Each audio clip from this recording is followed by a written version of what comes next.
E aí, qual o melhor jeito de estudar filosofia? Eu vou reagir aqui a um vídeo do Leon e da Nilce. São dois grandes influenciadores que têm um público muito vasto e que me recomendaram recentemente.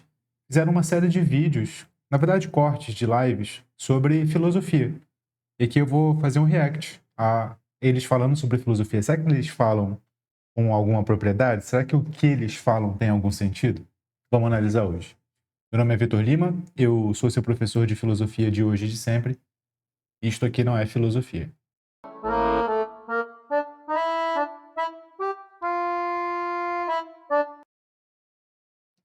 O vídeo especificamente, aqui eu quero reagir a este. E ele é intitulado simplesmente Filosofia. Vamos lá.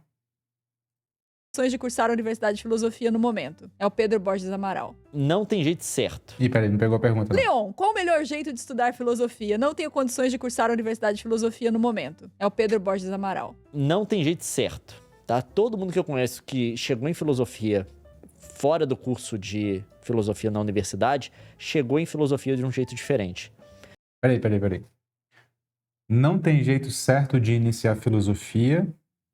Eu não concordo com essa afirmação. Mas em seguida ele tenta justificar, dizendo que todo mundo que ele conhece chegou na filosofia por um jeito diferente. Eu concordo que tem modos diversos de chegar à filosofia de modo certo. Não tem um modo único certo. Mas dizer que não tem modo certo é um exagero. Vamos ver se ele desenvolve. Se ele não desenvolver, eu desenvolvo daqui a pouco. O que você pode fazer é encontrar um autor que tem algum livro que te interessa. Normalmente a galera vai pro Nietzsche, essas coisas assim. Dentro do livro desse autor, ele vai tratar de terminologias que ele tirou de outros autores. Bacana. Se ele for por essa linha, eu gosto. Eu gosto bastante mesmo. Inclusive, dentro do Núcleo de Formação Filosófica, que é a minha escola de filosofia, tem um curso chamado Guia Prático de Leituras Filosóficas, em que eu ensino a ler direto os livros dos filósofos. A dica que eu dou para quem quer começar por esse curso, mas eu não indico começar por ele, é: pega qualquer livro de qualquer filósofo, exatamente o que o Leão está falando.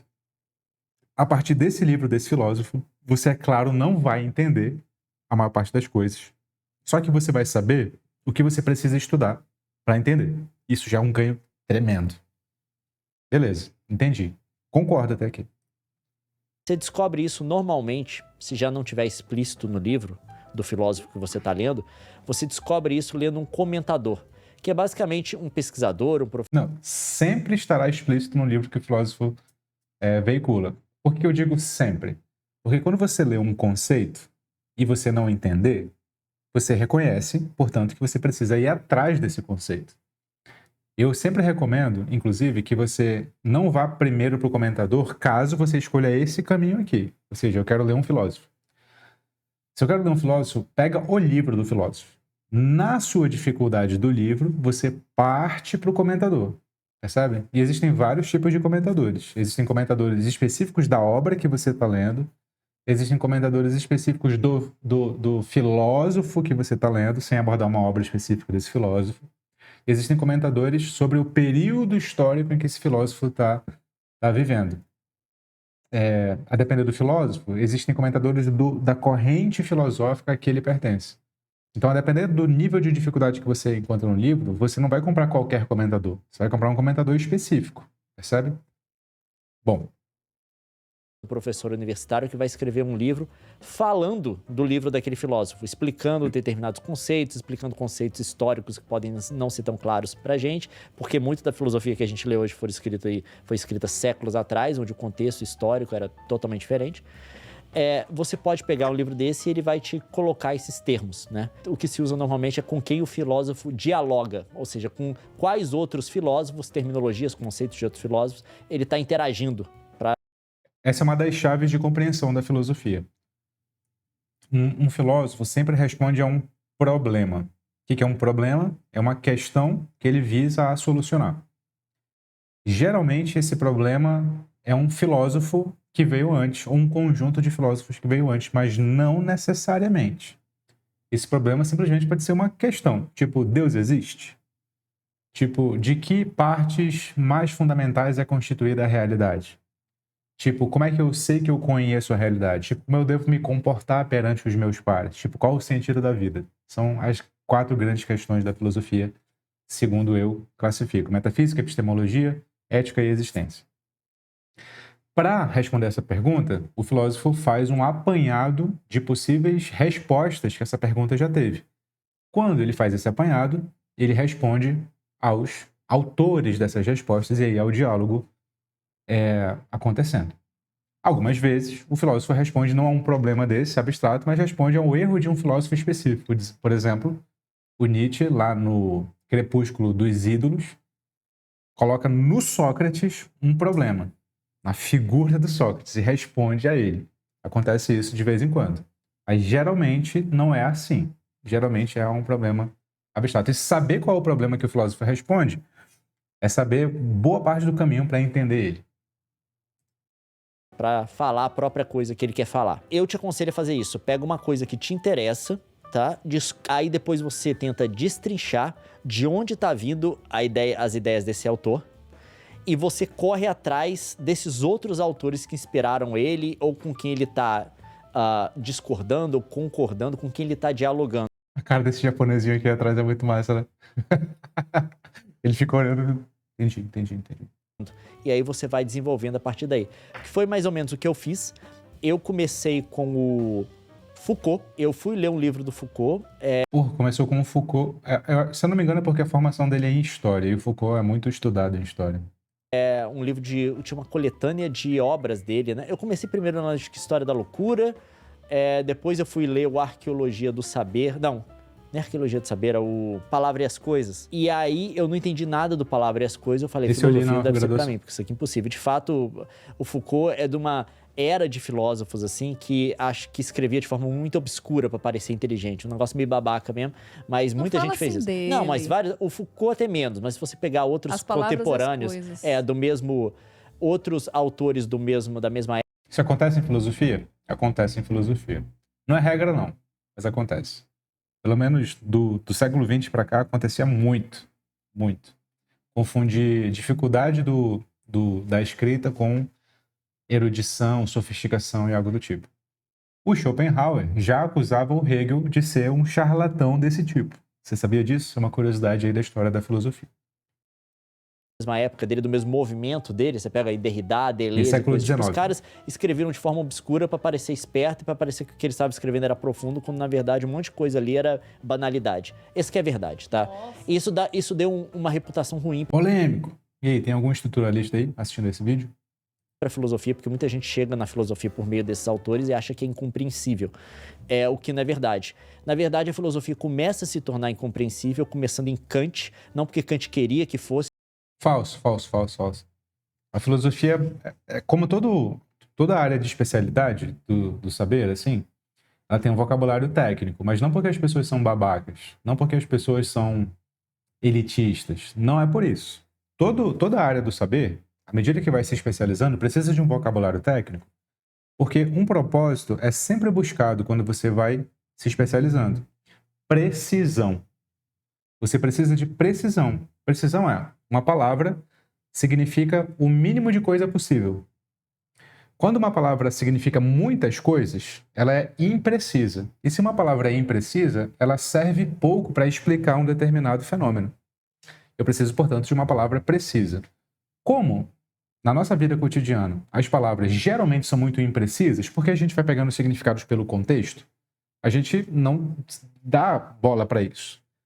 Quando a gente vai para áreas especializadas do saber, nós precisamos de palavras específicas para designar fenômenos específicos. Então, muitas palavras que no uso cotidiano significam uma coisa, na filosofia significam outras.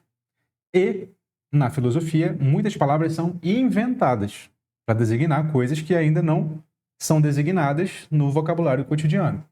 Então, se você pegar o Platão, não é tão simples de ler, não, a depender da obra. Tem uma obra que é muito simples, do Platão, quer dizer, ela é mais simples relativamente, né, às outras, que é a Apologia de Sócrates. É o discurso do Sócrates no tribunal, sendo acusado lá de corromper a juventude e não acreditar nos deuses da cidade. Mas o Fédon, por exemplo, é uma obra muito mais complexa, entende?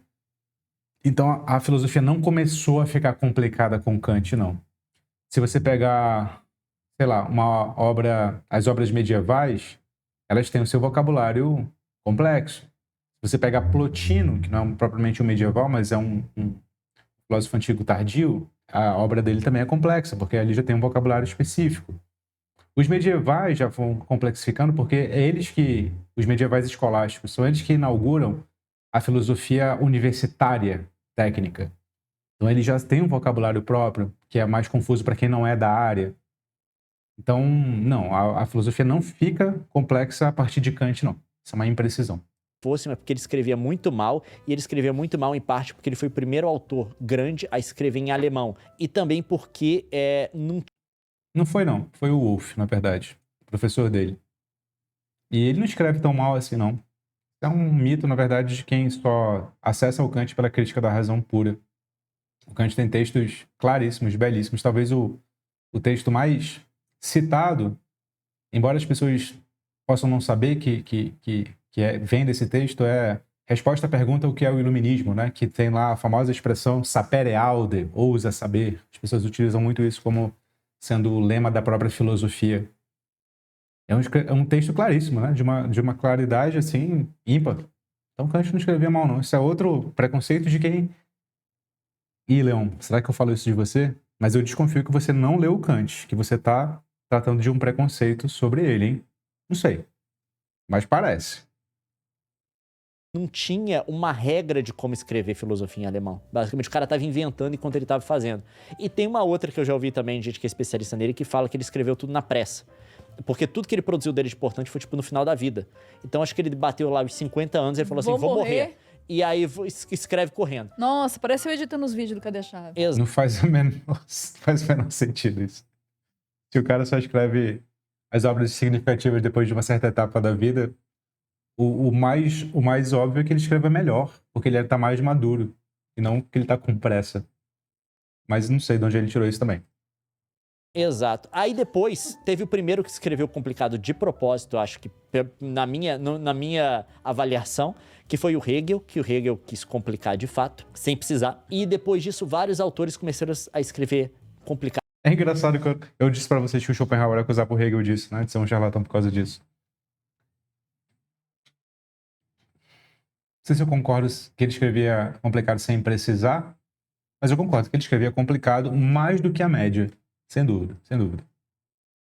Mas a tradição a qual ele pertencia, que era o idealismo alemão, já vinha desde o Fichte, passando pelo Schelling e culminando nele, no Hegel, com esse tipo de escrita um pouco mais enigmática, porque eles queriam dar conta de descrever a realidade de um modo que não se fazia até então. Então eles se colocaram a missão de, inclusive, criar neologismos para descrever a realidade. E nessa criação de neologismos, para descrever a realidade de um modo como ninguém antes tinha descrito, eles se puseram a escrever de modo muito enigmático. Complicado também. O Nietzsche escrevia complicado porque ele queria ser poeta, tá? Ele queria escrever... ele queria escrever tudo dele tem que ser, né? Ai, meu Deus, como é difícil. O Nietzsche escrevia complicado porque ele queria ser poeta. O Nietzsche escrevia poemas também. É um dos gêneros literários que ele usava para se expressar. Tem os ditirambos de Dionísio, por exemplo. Mas ele escrevia complicado porque ele queria ser poeta. Primeiro que o Nietzsche não escreve complicado, ele escreve de modo ensaístico, que é um gênero específico também. Muito alusivo, muito polissêmico. Mas não porque ele queria ser poeta, porque o tipo de expressão que o Nietzsche estava buscando era uma expressão que buscava não um sentido único, mas uma junção de perspectivas sobre o mesmo tema. A professora Scarlett Martin, que é uma importante especialista no Nietzsche, por exemplo, fala que um termo-chave para entender o Nietzsche é perspectivismo. Ele discorre de modo muito diferente sobre o mesmo tema, de propósito, para abordar o mesmo tema de modos muito diversos, com o intuito de gerar reflexão, de jogar a reflexão para o leitor. Bom, vamos lá. Difícil de entender o Nietzsche. Aí depois você chega nos autores do século XX, principalmente autores franceses, e aí começou essa onda de você escrever o mais obscuro possível, tá? Tanto para esconder a sua ignorância sobre os assuntos, quanto para fazer você parecer inteligente. E aí, quando você chega nesses autores, que muita gente chega nessa galera e fala assim, filosofia é um treco impossível. Não. Eles Teve um que problema. estavam floreando. Aí, enquanto isso, teve um movimento depois da filosofia que chama de analítica, né? Que surgiu nos Estados Unidos e tal, que é uma galera que, de fato, tomou outra postura. Se você for pegar a galera da filosofia, sei lá, Richard Roth, essa galera... O Richard Roth não é um filósofo analítico, né? Ele é estadunidense, só que ele é justamente ele pegou um exemplo ruim pra caralho. O Richard Roth é um dos meus filósofos preferidos, né? Foi um dos filósofos que me levou pra filosofia, pra faculdade de filosofia. Ele nasce nos Estados Unidos, mas ele não é um filósofo analítico. Não, ele é um filósofo erudito. Ele transita entre as duas culturas. Só para explicar, né? Filósofos analíticos geralmente são contrapostos a filósofos continentais. Na filosofia contemporânea, né? Século XX para cá. Continental se refere à parte da Europa, que é o continente, e analítico se refere à parte da Europa, que é a ilha, que é o Reino Unido, né? Então, é basicamente assim. Analíticos falam língua inglesa, majoritariamente se expressam em língua inglesa, e continentais se expressam em francês, alemão, e basicamente é isso, né? Francês e alemão. E os analíticos são mais afeitos a ciências da natureza e a lógica, quando se expressam. E os filósofos continentais são mais afeitos a uma linguagem literária alusiva poética. O Hort não via sentido nessa distinção, na filosofia inteira dele. Ele tenta o tempo inteiro fazer a ponte entre as duas e defender a tese de que filosofia é um tipo de literatura, inclusive, porque ela não tem acesso privilegiado à realidade nenhum, como se pensa.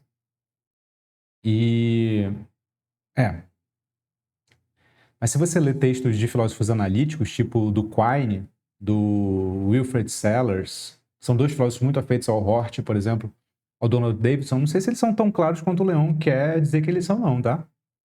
Então essa divisão é meio artificial, no sentido de um é claro, o outro não é. Diz isso quem não leu de fato. De verdade, se você leu Wittgenstein, por exemplo, que é um dos iniciadores da tradição da analítica, o próprio Kant, que ele se refere aqui como sendo alguém que escrevia mal, é um dos que os filósofos analíticos reivindicam como sendo um dos fundadores da tradição. Então, não faz muito sentido, não. Eles tomaram outra não, que é tipo assim, todo mundo tem que entender o que eu escrevo, tem que ser clara a linguagem. Falso, aí já é falso, outra falso. postura. Mas normalmente você não chega na filosofia por meio desses Porque autores. você fica... Todo mundo tem que entender o que eu escrevo, é falso, assim. É evidentemente falso. Porque se tem uma coisa que os filósofos analíticos fazem é uma escrita altamente técnica e especializada. O que acontece é que os manuais de língua inglesa, de divulgação da filosofia, são excelentes do ponto de vista da clareza. Os manuais de filosofia. Eles geralmente ensinam filosofia não só pela história da filosofia, como é muito comum aqui no Brasil. Porque a nossa tradição é muito mais afeita à França e à Alemanha. Eles ensinam filosofia pelos problemas da filosofia. Aqueles problemas sobre os quais eu falava. Quais os aspectos mais básicos da realidade? Como eu sei que conheço a realidade? Como me comportar perante os outros? Eles não fazem necessariamente a história da filosofia, remundam os pré-socráticos, como grande parte das pessoas no Brasil acha que filosofia tem que ser ensinada historicamente ou não tem que ser ensinada. Mas, bom, é isso. Fica parada ali no meio, né? Aí você para. Mas enfim, aí o que aconteceu comigo foi isso. Eu cheguei, abri a palavras e as coisas e falei, é incompreensível. Só que eu achei um livro do Foucault que tinha uns textos deles, tipo, isolado. Não era um livro só, eram vários textos sobre temas Tipo diferentes. os ensaios, assim. Exato. E tinha um que chamava Genealogia, que era sobre a genealogia. Que ele fala da genealogia do saber. E aí eu fui ver que esse termo genealogia, ele tirou do Nietzsche. Aí eu falei, eu vou ver esse tal desse Nietzsche. E pra minha sorte, o livro onde o Nietzsche desenvolveu a genealogia é o único livro que ele escreveu de forma, tipo, de redação, de ensaio, né? Não em prosa. Não em aforismo. Não em aforismo e não em poesia, tá? É um livro que ele escreveu com textos que tem começo, meio e fim. Ele desenvolve um argumento. E por conta disso... Sim. Ele está falando do Genealogia da Moral, que é dividido em 3 dissertações, né? Primeira, segunda e terceira. São equivalentes a 3 capítulos. E cada dissertação tem um tema central e ele desenvolve esse tema central em cada uma delas. Então, sim, a Genealogia da Moral é um livro mais dissertativo de início, meio e fim. Disso eu consegui ler, apesar de ser difícil, porque ele dialoga com os filósofos da época. Ele endereça coisa de Kant, coisa do tipo, que na época eu não sabia o que era. Mas deu pra entender, tá? E aí eu tomei gosto pela coisa. E aí eu comecei a correr atrás das coisas, ver coisas do tipo. Atualmente, o que mais me agrada, que também é o mais fácil de entender também, que eu, tipo assim, é o mais antigo, mas é o mais tranquilo de se entender hoje modernamente, se você pegar uma tradução e o cara não te zoa, também, não né? floreia. Que é a filosofia grega, né? Eu tô lendo Platão Vamos ver quem vai falar do Platão, vamos ver. agora, e ainda mais que eu tô lendo agora junto com história, que eu sei o contexto histórico, não preciso nem de ler um comentador que explica o contexto histórico, porque eu Tá, vai. de fato sei, quando ele fala um evento histórico, eu sei o que que é. Isso é muito bom quando ele realmente muda o texto pra você. Você se sente o máximo. Eu sei. Aí eu tô lendo filosofia grega agora, que eu acho que é... Tá, mas ruim dizer que você entendeu uma obra filosófica porque você sabe o contexto histórico. É mais uma obra do Platão. E, Leon, não me convenceu não, hein? Eu não tô dizendo que você não entendeu o Platão, não, mas a justificativa que você deu é ruim. Uma obra filosófica, parte dela é contexto histórico, mas a parte significativa dela é conceito. E a depender de qual obra você está lendo do Platão, contexto histórico não ajuda você a entender o conceito exatamente, assim. Se a fase do Platão de juventude, a fase intermediária ou a fase mais avançada. Cada uma dessas fases corresponde a um estilo de texto e de tema diferente. A fase mais de juventude retrata o Sócrates histórico, aquele que perguntava às pessoas grandes questões, que é a virtude, que é o amor, que é a coragem, e não tinha resposta. Os diálogos sempre terminam em aporia, né? A ausência de caminho, no impasse. Nos diálogos intermediários, ele já defende a famosa teoria das formas, ou teoria das ideias, e nos diálogos de maturidade, ele já faz uma autocrítica. Então, os diálogos intermediários de maturidade são bem mais complicados. Só sabendo o contexto histórico que você sabe o que está escrito ali, não. Pra mim é o que tá sendo mais interessante. Mas é assim que você começa a estudar, procurando os autores mais fáceis. É pegar o autor que te interessa e olhar mesmo usando comentadores, procurar gente que fala desse texto, explicando esse texto, né? Outras pessoas que escreveram explicando o texto, se ele for difícil. Com quem esse autor está dialogando, quais são os conceitos ali, de onde que ele está tirando o que. Se você vai para Nietzsche, depois você pode pegar, tipo, ele dialoga com Kant, dialoga com Platão, ele dialoga com Schopenhauer, principalmente. Eu descobri Schopenhauer por conta do Nietzsche, e aí vai. Muito bem. Nick Smith. Leon, tá gostando do Heródoto? Já chegou na história... Aí já acabou aqui. Então é isso. Essa é uma das maneiras de aprender filosofia, caso você queira ir direto para o filósofo. Eu concordo com o Leon que esse é um caminho possível, tá? Mas o Leon disse lá no início que não tem caminho certo para aprender filosofia, e eu discordo dessa afirmação. Eu costumo defender que filosofia não é apenas sobre filosofia. Para que você aprenda as ideias dos filósofos, você precisa ter alguns repertórios. Por exemplo, você precisa, o mais óbvio é o repertório histórico, mas não só. Você precisa, por exemplo, saber argumentar. Porque filosofia não é compreender contexto histórico só, também. Mas filosofia é, sobretudo, saber identificar qual que é a tese defendida no texto e como ela se fundamenta. E saber avaliar se essa fundamentação faz sentido ou não faz.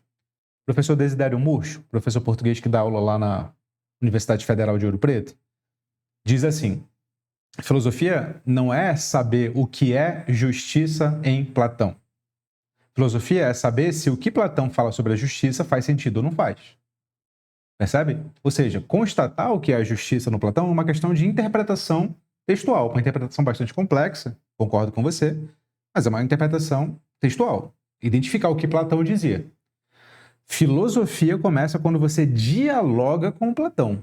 Portanto, você tem que saber a argumentação. Não tem que saber só o contexto histórico. Percebe?